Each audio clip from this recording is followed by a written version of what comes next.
welcome back to Freedom Planet. This is part 2, and now we're, well, I didn't read the name of the level, which is a really bad habit I have, but clearly we're in the very Asian-inspired stage, very Chun-Nan, not to continue making Sonic references, but it's true, we defeated a giant, I think, grasshopper mini-boss last time, and, ooh, look at the way that bends, that's really cool. Let's go ahead and use that. That kind of reminds me of... Oh my god, that reminds me of Death Egg from Sonic Forces. Well, actually, did the original Death Egg do that too?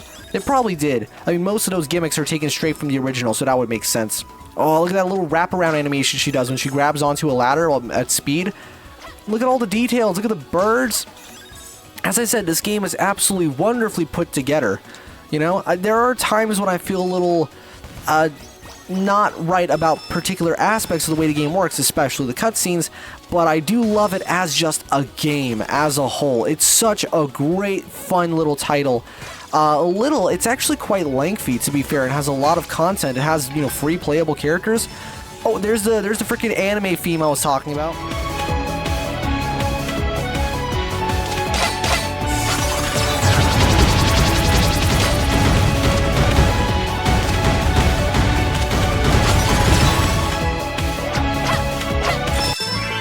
Can you hear it?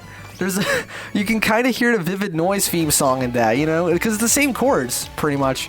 I just told myself, okay, I want to write something like that, and I went ahead and fucking did it.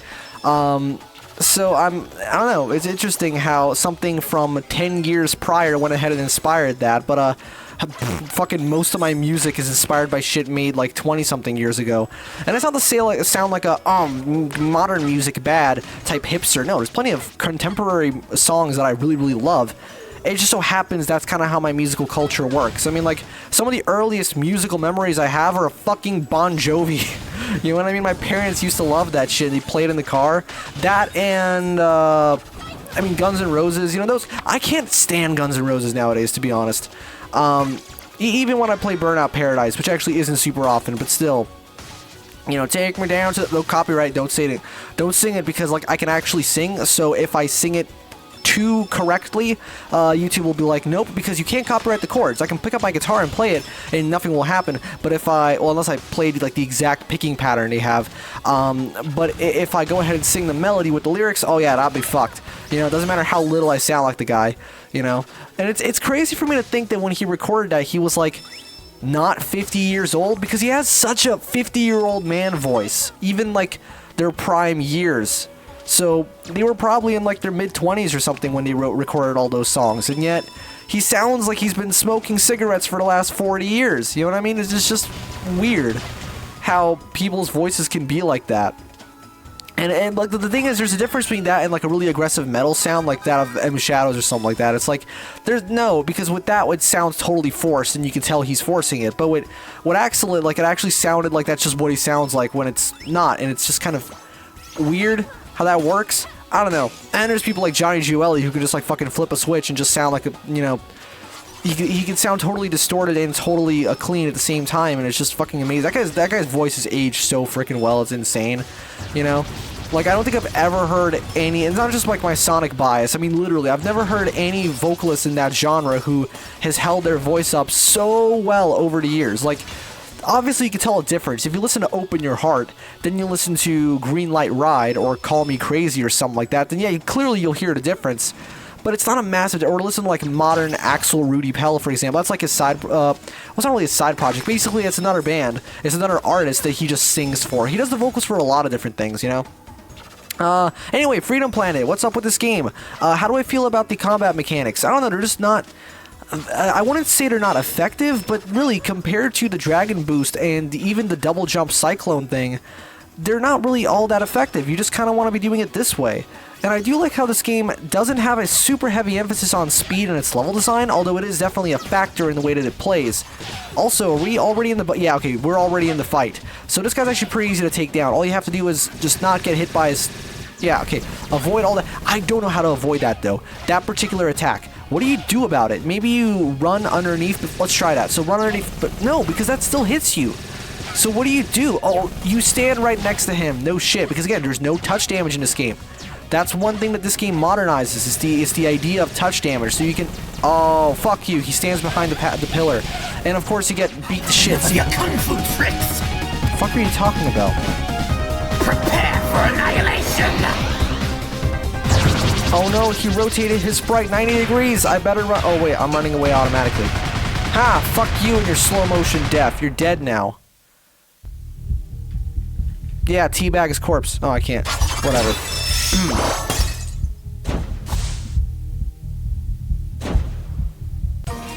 Oh no, he went into an Asian super mall where she could be anywhere in there, you know?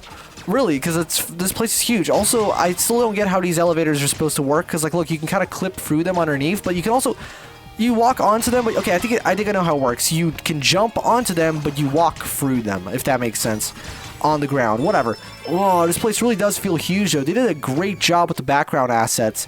Again, I have nothing but good things to say about the game portion of this game. You know, it's only the stuff outside of that kind of annoys me. But when I'm just sitting down and playing it. Man, this game was great. You know why I love this game so much? It's because it's the Sonic Mania of the Wii U era. That's what it is. So you know how you know, the Nintendo Switch at the start of its lifespan, it had two Sonic games, right? It had the 3D Sonic game Forces and the 2D Sonic game Mania. Well, the Wii U really only got one real Sonic game. We do not count Rise of Lyric, right? It only really got Lost World. And then, okay, there was also the Mario and Sonic games and Sonic All-Star Transform, which is excellent, but still, it only really got Lost World as like the main game.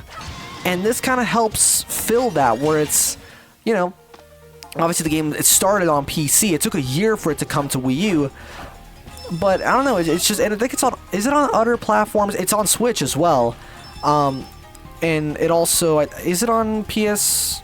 I imagine it's on PS4, not free, because again, this was a 2014, you gotta keep in mind. So by this point, the PS3, it wasn't like fully dead, but it was pretty much dead. It's not like now where the PS4 is somehow still alive and kicking. Well, it's not somehow, it's because game consoles haven't really changed that much other than the performance. It's not like there's these huge differences.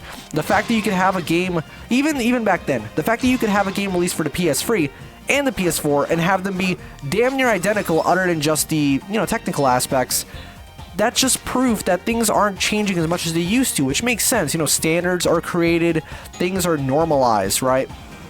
It's like you got DirectX and OpenGL, all those things, and things just kind of work. Like, you play a game released in 1998 on a modern PC, it's not going to fucking happen, unless you patch the shit out of it. You play a game released in 2008 now, and assuming you can get past the DRM, it's probably going to work no problem, you know? Sometimes there are issues. For example, Unreal Tournament 2007, Unreal Tournament free. That game, you need to disable, I think it was user account control. Like basically, that, you know how when you open up some files or some applications and it'll ask you like, are you sure you want to allow this thing to whatever? Yeah, basically that has to be disabled in order for that game to install. It's really fucking stupid, but that is the case. So sometimes things like that can happen, but for the most part, you know, as long as there's no fucking Star Force on it, which is just straight up malware, right? Other than that, for the most part, games will work. Again, I have my theory that people are just going to be emulating them at that point, you know? Like, no one's going to be playing the PC version of Colin McRae Dirt, for example, risking putting fucking Star Force on their PC. No, they're just going to emulate the PS3 or Xbox 360 version, right? Or the same thing with the rest of them, with the ones with Games for Windows Live. Oh, Jesus Christ, Games for Windows Live. I'm so glad that there's this XLive DLL file, which you can download. I don't know if I'm allowed to tell you this. Well, I'm pretty sure I am, because Gaming Pastime mentioned in one of his videos, and he hasn't gotten in trouble for it. But anyway, basically allows you to get past Games for Windows Live, because that's stupid, and I don't know why it was ever a thing that existed. Anyway, I think we're reaching the end of this area. That's awfully short. I've honestly thought that this, because like this is like that final, this is like a final area boss, right? Or end of area boss, which means I think our friends are going to show, yep, there they are. They're going to show up to give us even more health, even though we already have regenerating health, but that's okay. Give me that health. Numb. Okay, you have no idea how many times I actually missed that and just completely not pick up the health because I'm fucking stupid or something. And now they're in the background and they have a lower sprite resolution. I like how that dude has like Sonic's quills, like the green guy in the back. He looks like, you know what he looks? He looks like the fucking hedgehog custom avatar from Forces. God, that game had that weird customization thing going on, which was, it's interesting because really those were the best levels. They were the They weren't the longest. In terms of pure length, classic stages were the longest, just by virtue of the fact he doesn't have like the boost or anything. Even though if you mod the game to play as Modern Sonic in those levels, you still take quite a bit of time because they're just longer in general. But the Avatar levels I feel like were the most consistently enjoyable and least underwhelming. You know, because damn, Modern Sonic stages were... I liked that game when it came out, but even now that like Shadow Generations exist, now that Frontiers exist, it's like, wow, it's so jarring playing Modern Sonic stages there. Like, if you want some good-ass Modern Sonic style levels from a newer Sonic game, you play Shadow Generations. If you want something totally different, with the occasional very, very short Modern style Sonic level in there, you play Frontiers, right? Awesome. We made it! Can y'all not talk over each other? This isn't Sonic Adventure 2. Well, we're gonna do one more stage. I honestly thought this would only be a one-stage venture, but this is gonna be a two-level part. Again, Sky Battalion, was it? I don't want to say Sky Babylon, because, Babylon... oh, man, the fuck... When Tails would just say Babylon a million times in a row in Sonic Riders. I love that game so much. Check out my Vivid Noise episode of it. Anyway, actually, no.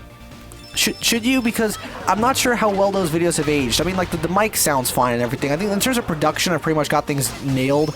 It's just like my delivery. To be fair, though, that wasn't live. It was still before Vivid Noise became totally scripted, meaning that I was speaking off the top of my head, but I was doing multiple takes of each time I would do that.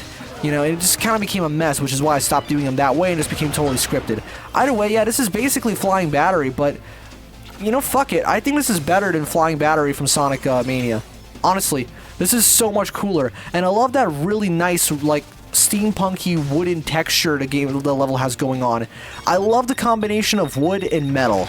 You know, seeing stuff like this. So, like, wooden planks, but also surrounded by metallic bolts. Stuff like that. That probably comes from me watching, like, Minecraft Let's Plays where people would have those kind of texture packs. So, yeah, that's probably the reason why. I'm not sure exactly, but look, man, all these things are tied by our collective life experiences or some bullshit like that. I don't fucking know.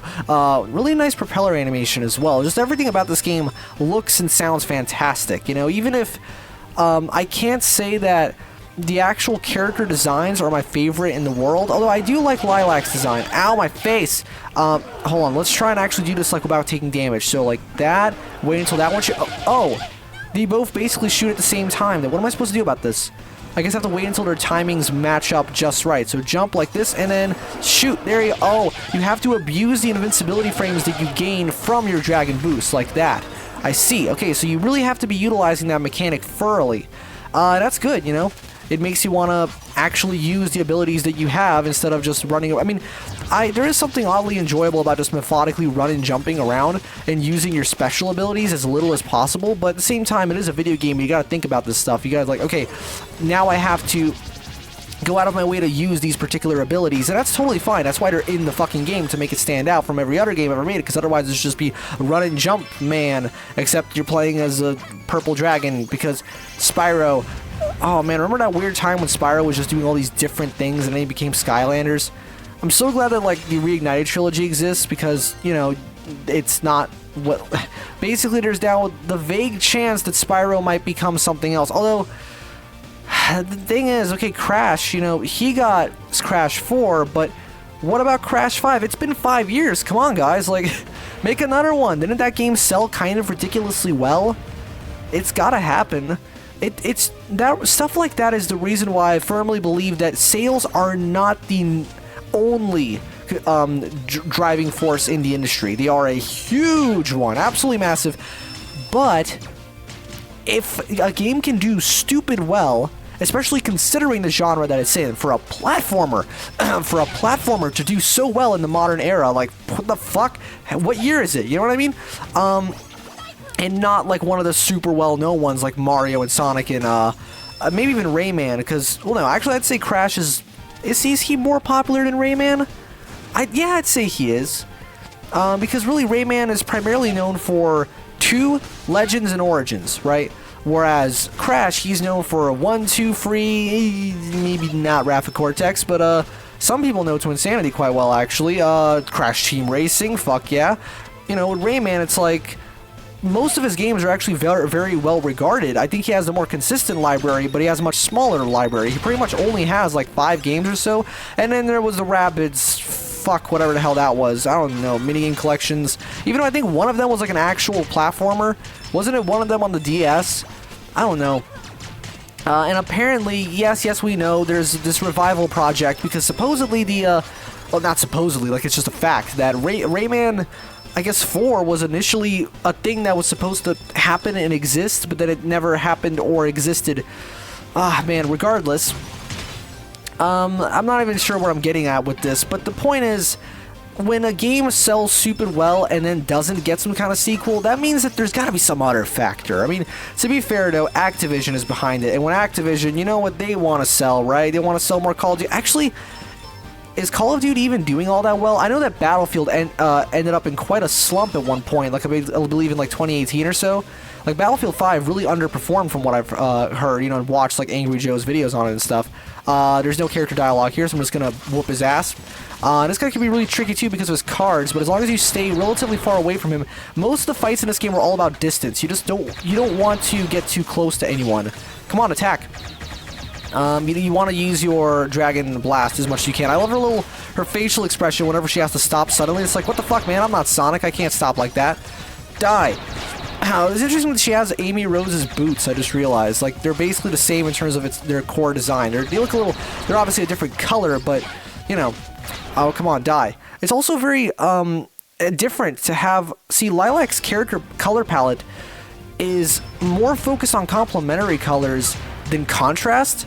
Like, it's actually, in a way, similar to Amy Rose with how Amy has... She's, like, pink with red boots and a red dress.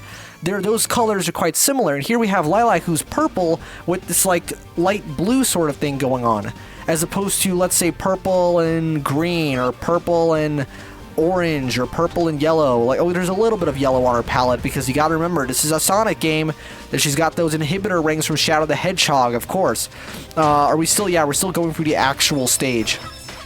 Because the next bit is going to involve a bit of a boss, and that's the first one that gave me some trouble on normal mode. And my experiences with normal mode are gonna end at about the that cop panda bitch with the ice, because the cops say freeze, so we gotta give her an ice attack, of course. And goddamn, she's such a bitch to avoid. I think I did take her down, but I just completely stopped playing after I beat her. I was just like, welp, that's the most difficult thing I'm going to be able to do. I'm now going to go back to casual mode because it's more enjoyable that way. And it creates this dilemma in my head. It's like, do I fight for my dignity of like how I should be playing this game? But then I remember, games are supposed to be fun. So, oh fuck, okay. I think the game has some system implemented to prevent you from getting crushed. I hope so. And so, I don't know, because this game, it's... What is it? Basically, it has the kind of level design where just running through it on its own is satisfying, but it's not, I wouldn't call it a challenge-focused platformer like a Donkey Kong Country of some kind.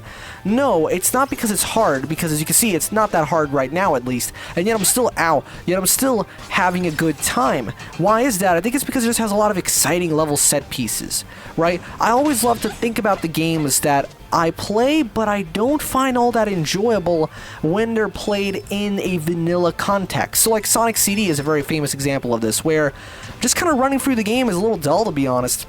You really want to get the most out of the game by at least trying for 100%, be it via either the time stones or the generators, one or the other.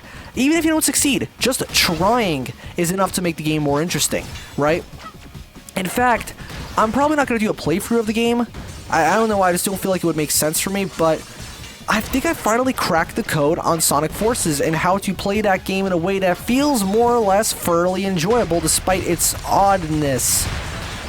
And it's simple. You have to play it like a collectathon, basically. You have to get as many of the red rings, maybe all of the red rings in one go if you can. Get all of the number rings if you can. Get all of the moon rings, right? And then do it all in one go when you've unlocked them all. The game really comes alive on like a 4th playthrough. So I think I finally cracked the code on that game, right? Because just running through the stages is like fine, but the levels are seldom all that elaborately designed enough to allow them to be super memorable, you know? The music's quite memorable, though. I'll never understand the criticism regarding it. Oh, that's the section I was talking about, I think, in the last part? Or was it this part? I don't remember. Where you just get fucking thrown at full speed off the platform. It's just, that's stupid. Oh, Jesus Christ. Alright, here we go.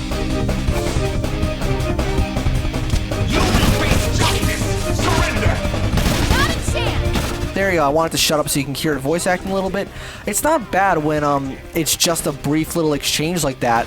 Although I kind of wish it was maybe told, I don't know, just not told at all. I don't like hearing 2D character sprites talk like this. Like if they were a higher level of fidelity and maybe it went into like a real cutscene where it's like animated, to be fair, I would have gone way beyond the game's budget, I imagine. I mean, like, that shit's expensive. You know, so I'm not saying, oh, they should have had these like super well animated or like mo-capped cutscenes. No